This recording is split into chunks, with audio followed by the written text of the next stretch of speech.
Okay, so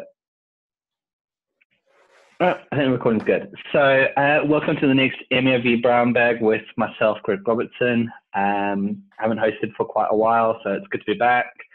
What we're doing is we're going to try and start a whole Google Cloud Professional series. So obviously this is one of the big public cloud providers. It's something that a lot of people are starting to learn. There's a lot of demand from different customers for people to understand it, even if they're just comparing it to other public cloud providers. Try not to lose my teeth there. And yeah, also obviously everyone's starting to move towards multi-cloud. So Konrad was gracious enough to get us started on the series. He actually reached out and said, why don't we start the series? So that's always nice as well. So Konrad's going to be going over the getting Google Cloud Professional Certified, how to start. So yeah, this is actually being recorded kind of on demand. So it's only Konrad and I. I'm not going to tell everybody ask questions, but if you do have any questions, you can obviously use the vBrownbag Twitter account or use the vBrownbag hashtag. And Konrad is also available on Twitter. So if you want to give any feedback, ask any questions, anything else like that, I think Konrad's actually gotten past all three Google Cloud Professional exams. So he's obviously going to have a wealth of knowledge.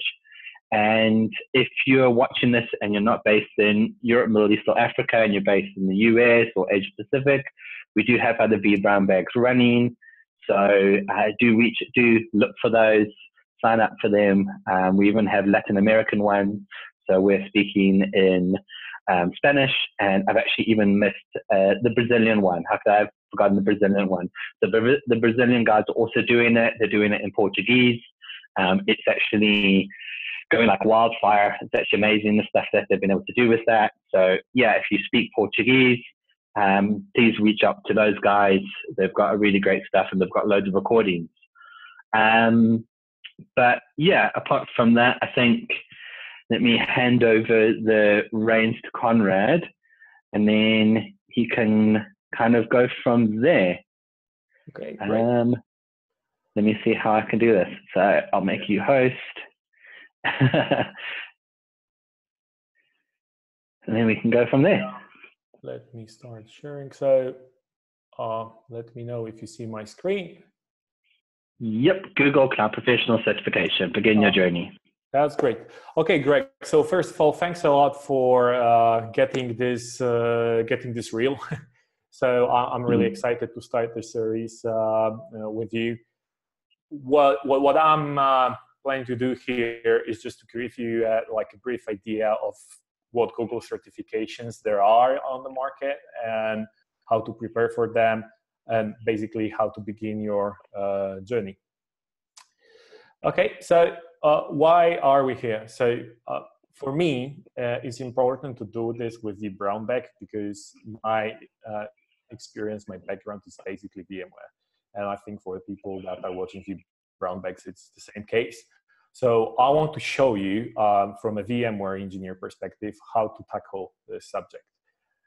Why should you learn GCP? I think you just can't stop on VMware. Probably most of you are familiar with AWS, but you need to broaden your perspective. Look what other cloud providers can provide you. With GCP, it has some strengths that AWS don't. So it's always I'm basically believing in the continuous learning. So I hope that more and more people will start learning GCP after we start the series. Okay, and as I said, it's a great learning opportunity. Meet new people. So I hope we in the future will make some series online. The guys can ask questions, but as Greg said, I'm really happy to answer any questions you might have on Twitter. Okay, who am I? Just for those who have never met me or never heard of me, I'm a cloud automation architect. I work for Atos. I've been working with VMware technologies for like 8 years, mainly concentrating on automation, VRO, VRA. I live in Poland, but I work for the global organization. As I said, the VMware background. And I must admit I'm a certification junkie. So I can't stop just doing more and more certificates.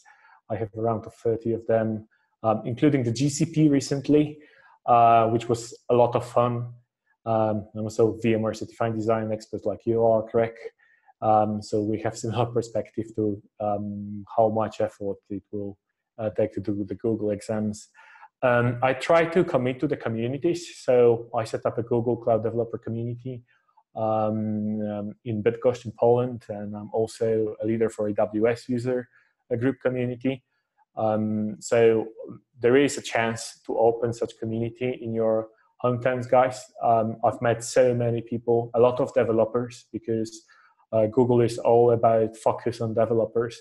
So I met so many people and could change my perspective a little bit from being an infrastructure guy to look from the other side of the scene and look what developers actually need. And also try to commit to vBrownbags as much as possible, which is also great fun. Okay, the starting point. So as I said, I wanted to show you what the journey would look like from an infrastructure guy perspective. So I have a couple of years experience working with infrastructure. I have very little experience with big data and machine learning, which I find the most challenging part of those examinations. And I have some knowledge about public cloud, but as I said, I'm mainly working with private cloud, but I try to broaden my knowledge in the public cloud sector as well. Okay, starting with something that I always take care of at the very beginning, understand what my resources will be. So I'm not trying to advertise anything in here. I'm just saying what worked for me. Google has actually an official Coursera training, which we are very lucky to have as a partner. It's really good. It has a lot of courses, allows you to understand the basis, but also has some specialization. So have a look at this. I think by the end of the last year, there were some it was on sale, so you could actually use it for a month without paying anything, test it. But I would invest in Coursera if you want to take the exams. The second resource is the Linux Academy. I found it very useful, not only for Google Cloud, but also for AWS. I think it's actually, for me, it was a must. So for the Cloud Architect especially, the training is really good. It's quite lengthy, but it covers everything you really need to pass the exam.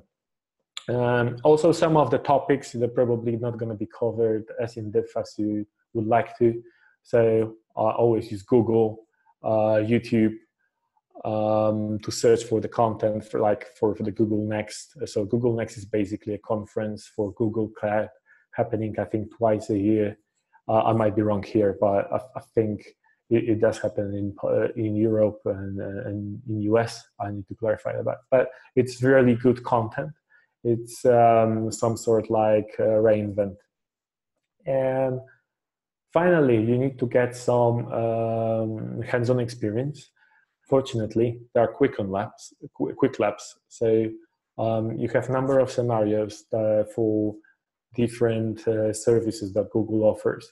And you have two types of lab. You have self-paced lab when you have the exact instructions what you need to do, but you have also quests, challenges where you're tasked with a particular solution to make, and you don't have any instructions. So they're checking if you are able to fulfill the task without being instructed. And finally, the free tier. So Google fortunately offers like a $300 for everyone to test Google Cloud.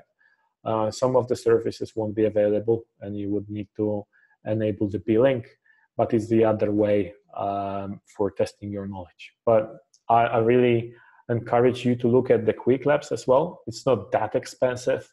You can either pay per points or you can just buy it for a month or 2 months, and then you have unlimited access to it. Okay, in terms of timelines, you always, for the certification, we need to spend private time to study. Depending on your knowledge of public cloud and in general about cloud.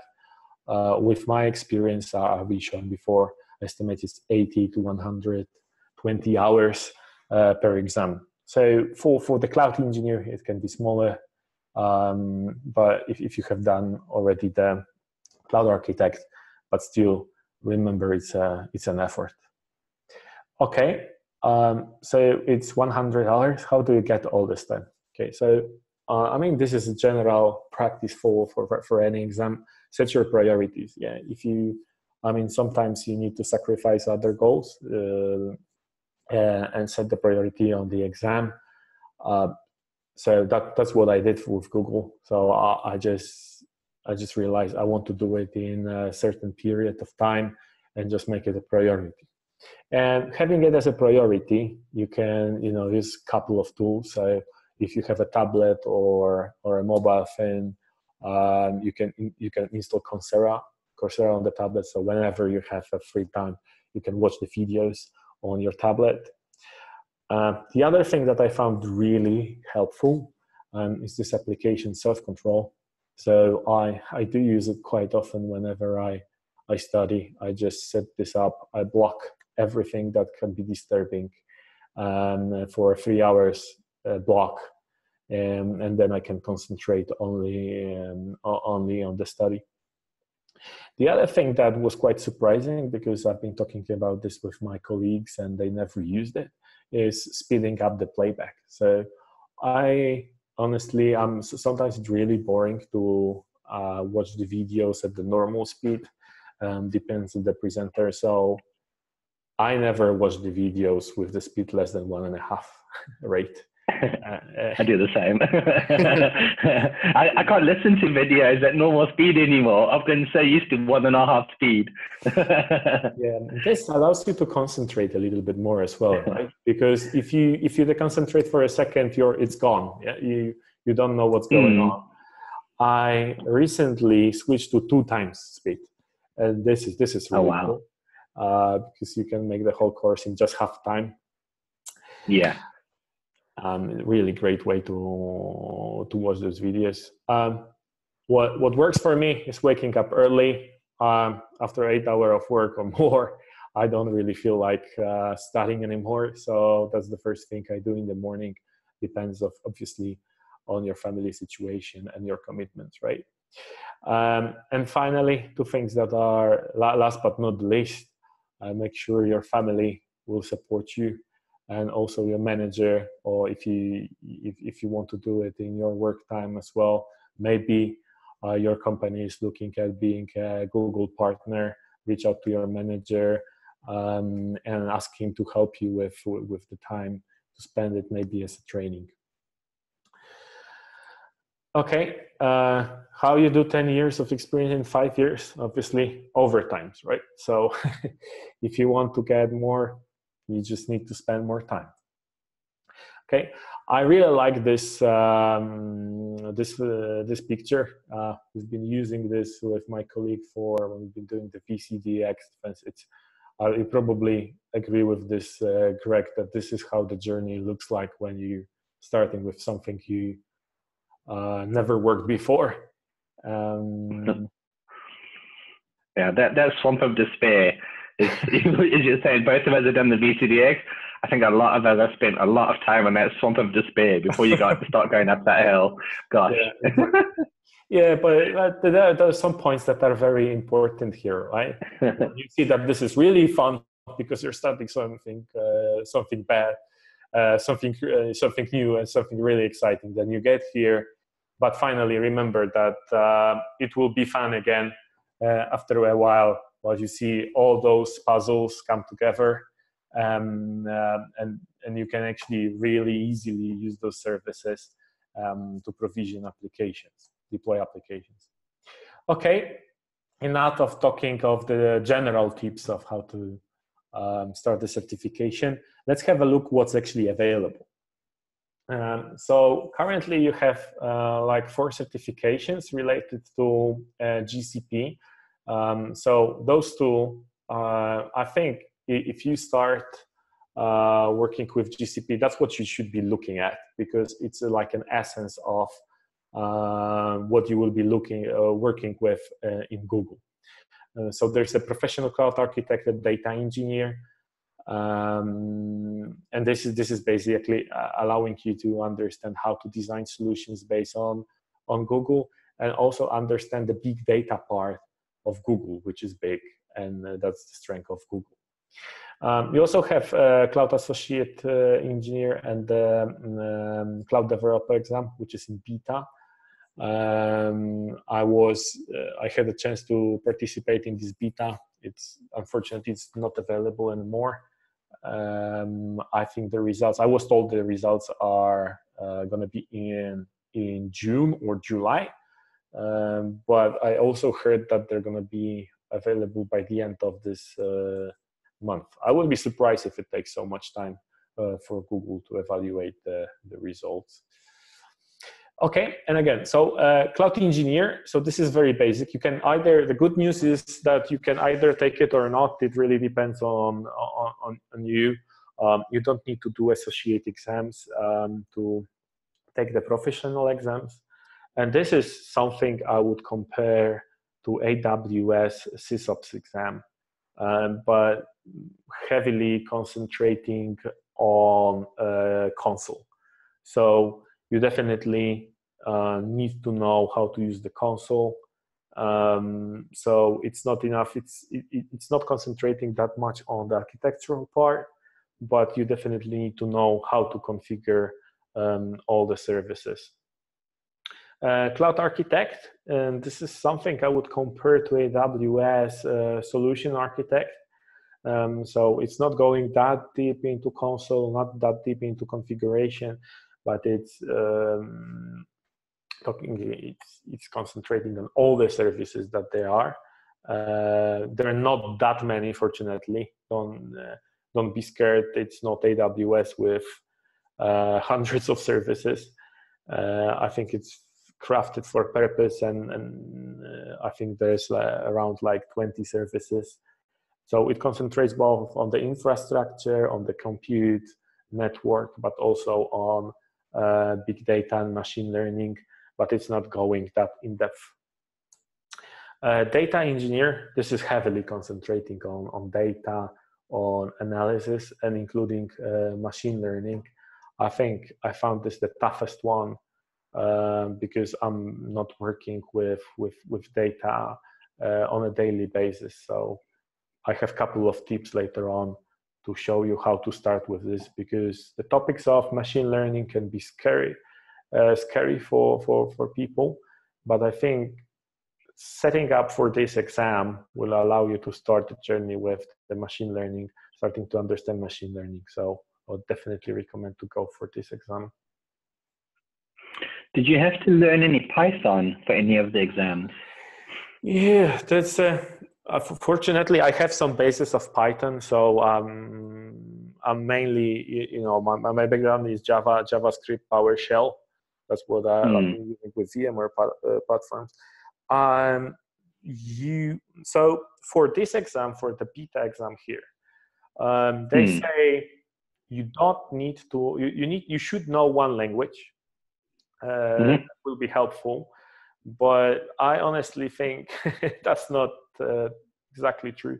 I think in general you should know at least like some basis of, even you should know Python maybe, but you should also know other languages, because if you are not able, at least the basis, how to the function is constructed, how the objects are constructed, because you can find this in those exams. And it's much easier. You don't need to be a programmer, but you need to understand how to read the code. If you find a loop in there, you should not be surprised and spend too much time. It's not really complicated, but I think at least knowing Python, as you mentioned, which is probably the easiest option to learn, will be very helpful here. Okay, brilliant. That's good, because I think we're going to start one at some point with the US guys doing a whole Python, but from a VMware administrator's perspective. So maybe it'll tie in nicely then. Yeah, in general, knowing Python and working, I think that would be the language of choice if we talk about because there's so many services using Python, and Yeah. like the deployment manager uses Python, and all the machine learning services, you know, Python would be language of choice there. Yeah. And in general, I think you will agree that it's a good investment to learn Python. Yeah, for sure. Okay, so this is the developer exam. Hopefully, I would expect it's coming up in Q1. Beta it's in beta. It was 4 hours, like 100 questions. Quite tiring exam, to be honest. Nothing to compare to VCAPs, of course, but well, quite an experience.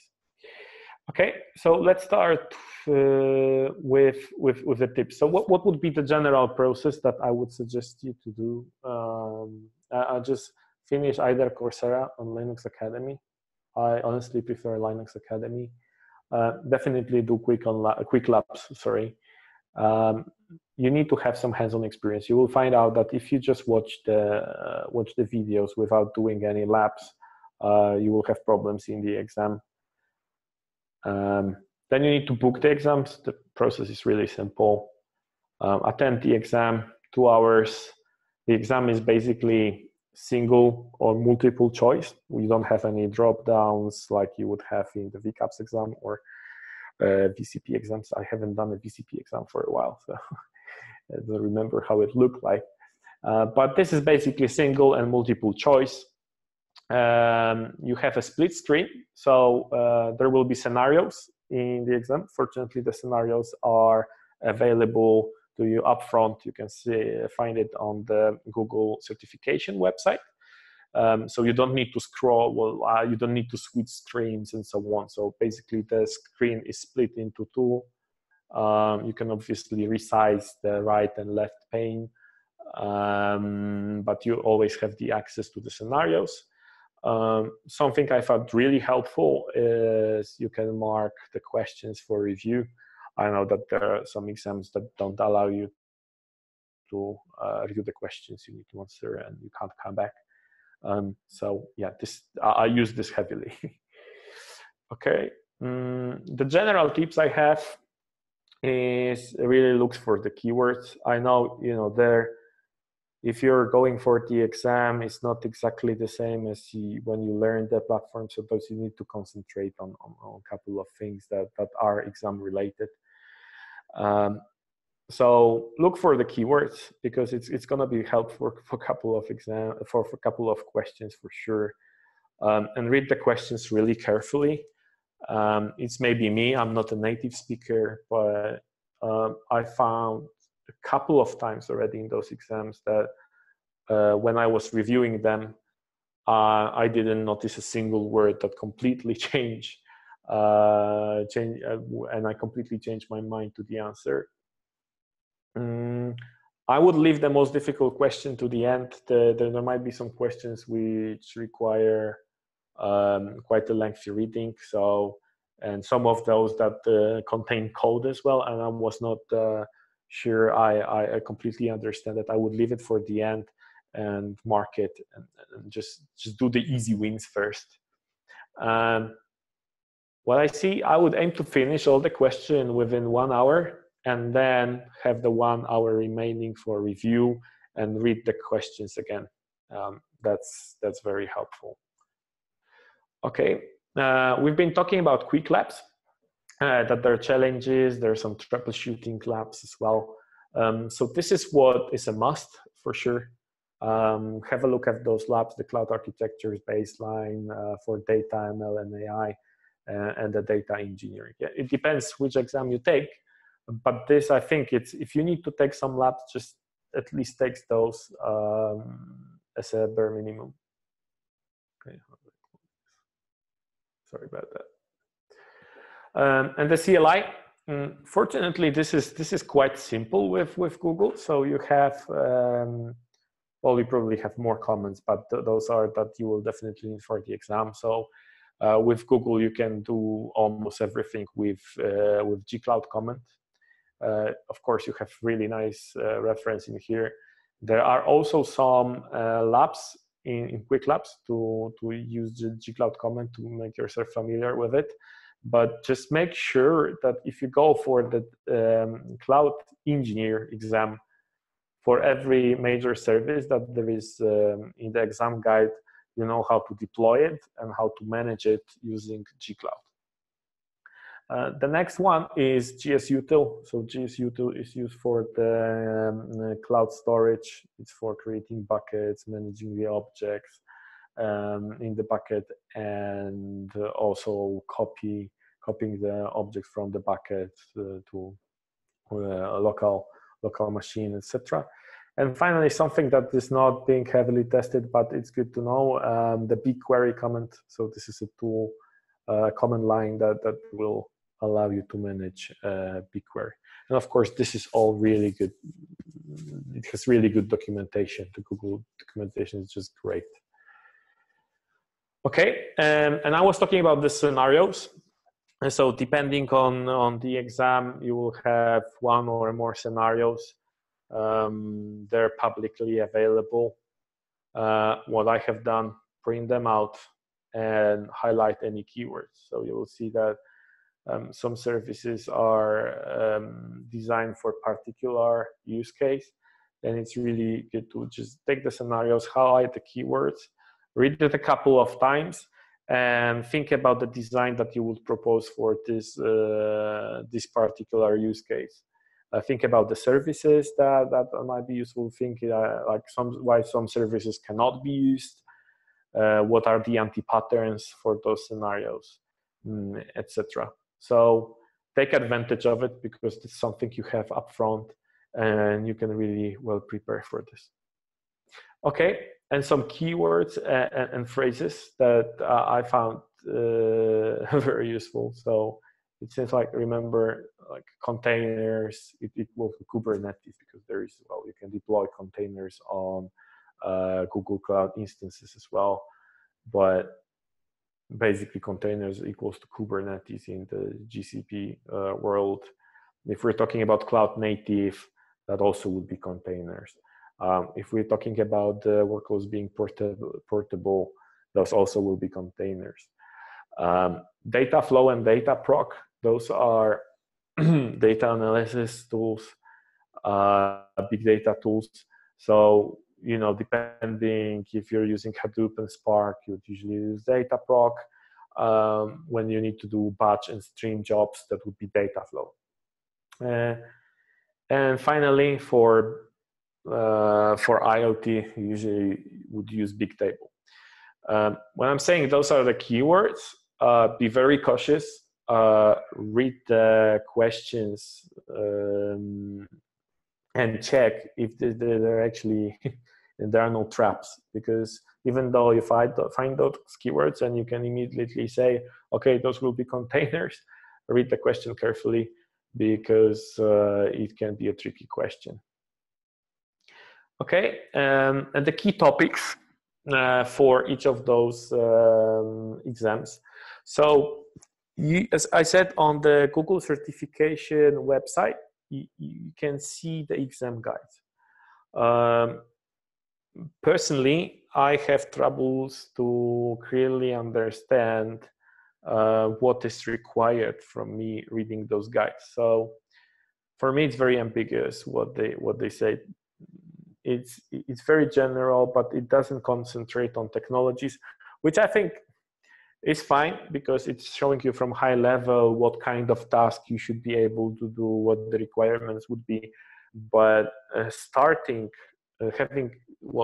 from a zero level where you don't have experience with Google Cloud, it might be challenging to understand what exact technologies you should start working with.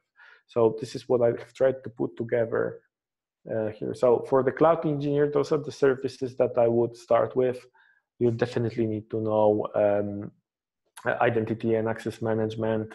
That will test you on networking quite heavily, all the compute and storage options, monitoring with Stackdriver.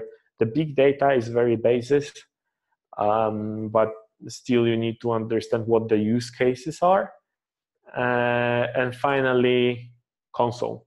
this is all about console. So as I said, for every service they will be testing you on, you need to know how to configure it with the console. It's basically Google is very API driven, so everything can be done through API, SDK, or the console. And make sure you can actually deploy the SDK for Google yourself. There is a really cool feature called Cloud Shell. So it's a virtual machine that you can deploy in Google, and you have the SDK installed, a lot of tool installed. But make sure you can do it from scratch, so you know how to install all those SDKs, all those tools on your machine. Okay, Cloud Architect again. This is actually tested on every single exam. Make sure that you understand IAM, and also on a very granular level for each service. Fortunately, it's not so difficult. Google has a really nice comparison of all the services IAM roles, so have a look at this. Cloud storage options, compute options again, monitoring with Stackdriver, of course. There is very basic networking. I don't really understand why this networking is not a focus of the Cloud Architect, but for some reason that's how it is. The basic big data, the big data topics are in the data engineer.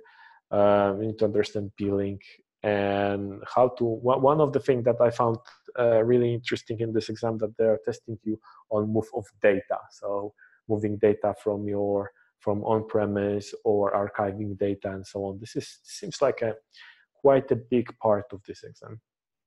Okay, and finally, data engineer, all about big data analysis. So what I have involved here is the BigQuery. You really need, if you don't know BigQuery, just don't attend this exam. I feel like the half of this exam is question on BigQuery. You need to know SQL queries as well, and also advanced SQL queries. Expect that they will be testing you on this, how to create advanced queries with joins and so on. Maybe for guys that work with databases, that's not a big deal. Or for developers, for infrastructure guys, I think there might be some gap to fill in. Interestingly enough, again, IAM. This is also heavily tested in the data engineer, which you might not have expected, but it's a big part of this exam.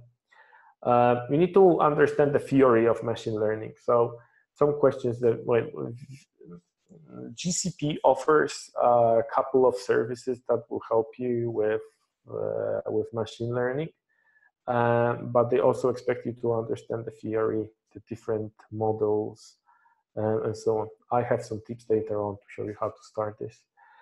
How to speed up learning process, of course, in machine learning. Where to store the data, how to import the data. So, you need to get this data somehow into the databases or BigQuery.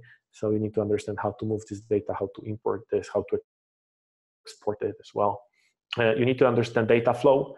This is, again, something that might be quite time-consuming to learn, including data proc as well. And yeah, troubleshooting of importing the data. So this is very heavily concentrating on how to move data and analyze data. Okay, couple of things that are very basic, and you can find on the Google site, Google Cloud Platform site. So Google allows to give you those sort of algorithms where you can see, depending on your use case, which storage to use. I think those slides, we can attach them to once we have this published. So you guys will have the links to this. But this is something you definitely need to go for. You need to know for every exam. Just choose the proper storage for your use case. Okay, data pipelines. So again, something that for infrastructure guys it might be quite mysterious.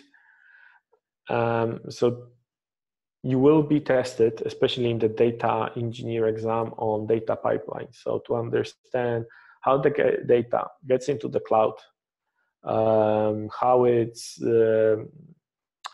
being queued, what services can be used for queuing, how it's put in the right order, how it's then processed, and how it can be analyzed. So there is one really good lab in Quick Labs, and I need to put it in the references as well, which shows you a scenario when you have some sort of sensors that are using the Internet of Things protocols to get the data in cloud, and then they get ingested, processed, analyzed. I think the only part that I'm missing there is the presentation of this data later on, but it gives you a really good overview of what the use cases for those data pipelines are. Okay, and DataFlow and Proc, those services are quite, they have a very similar use case. In the data engineer exam, you need to know much more in depth of those services, but for the other exams, you just need to know the basics when to use each one.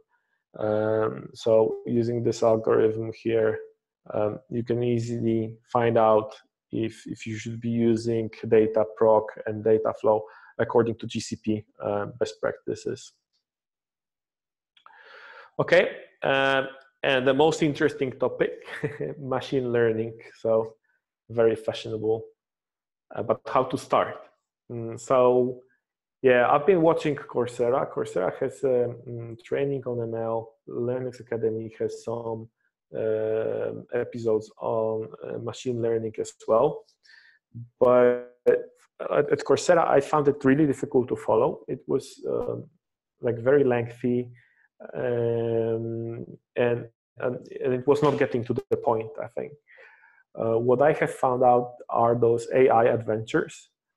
So this brings you in a very easy way. Those, as you can see, it's like 5 minutes each topic.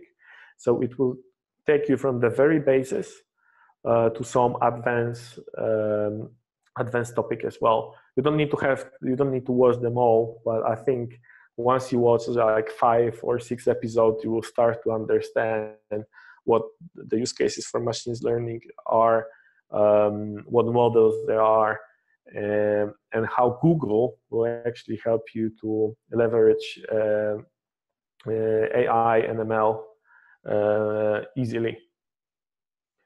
Okay, one more link here for the explanation of neural networks. So that's something I found on YouTube, very useful to understand neural networks. The AI adventures, I think they also explain that, but this is like 20 minutes. I think all you need to have a basic idea of what neural networks are. And it's a topic that appears in the exam as well. TensorFlow Playground. It's a really cool tool. I'm not sure. I think probably that's done by Google, because TensorFlow, I think that's coming from Google. So basically here, once you get some idea of the models that can be created, you actually have like a UI where you can define different layers. You can define the features that you'll be using in your model. And you can see, you can also set up what are the, so you can choose the problem type, you can choose the data, how much data will be injected for learning, how much data will be used for testing, and then you can find out what is your loss rate and how good your model is. Yeah? It's all about feature engineering. I think, you know, it's really good to understand this.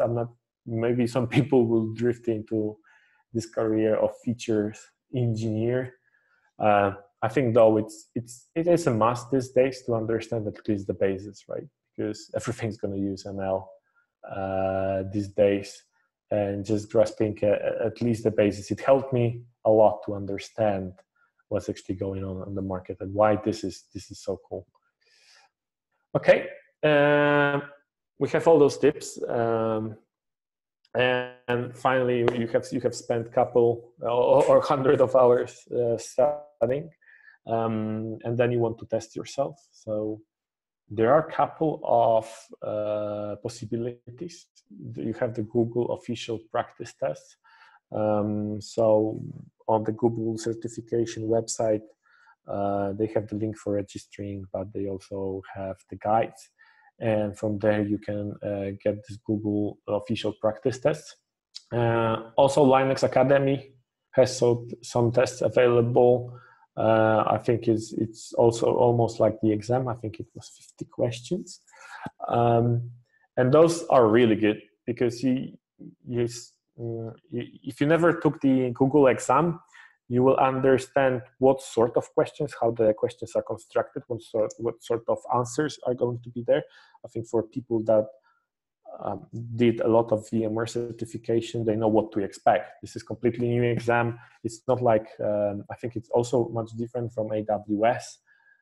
Some questions for me at least, maybe it's my English, but they seem a little bit complicated, or I want to call it odd, but sort of. So it's good to look at those questions just to mentally prepare for the exam.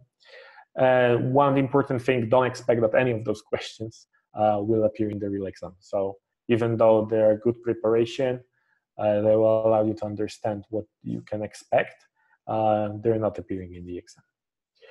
Okay, and finally, a couple of references. So the basic talks that I can recommend. So the certification, of course, website where you have all those exams explained, the Cloud Architect certification, which I think you should start with.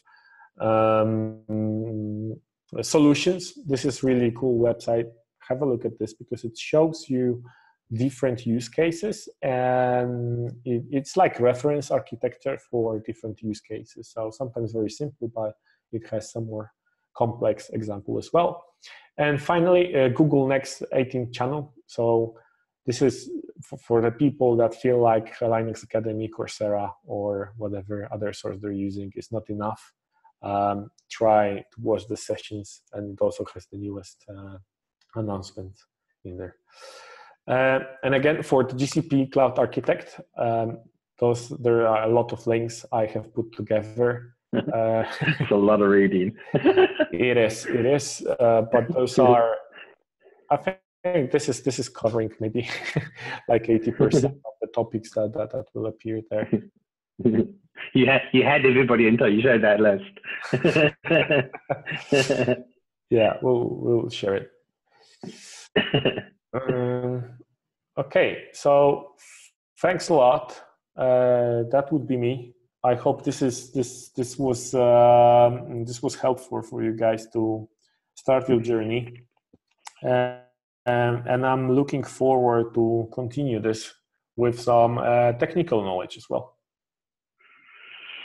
Yeah, thanks, Konrad. That was really good. Yeah, so if anyone has any questions, as we said at the start, you can use the hashtag vBrownbag. You can reach out to Konrad on Twitter.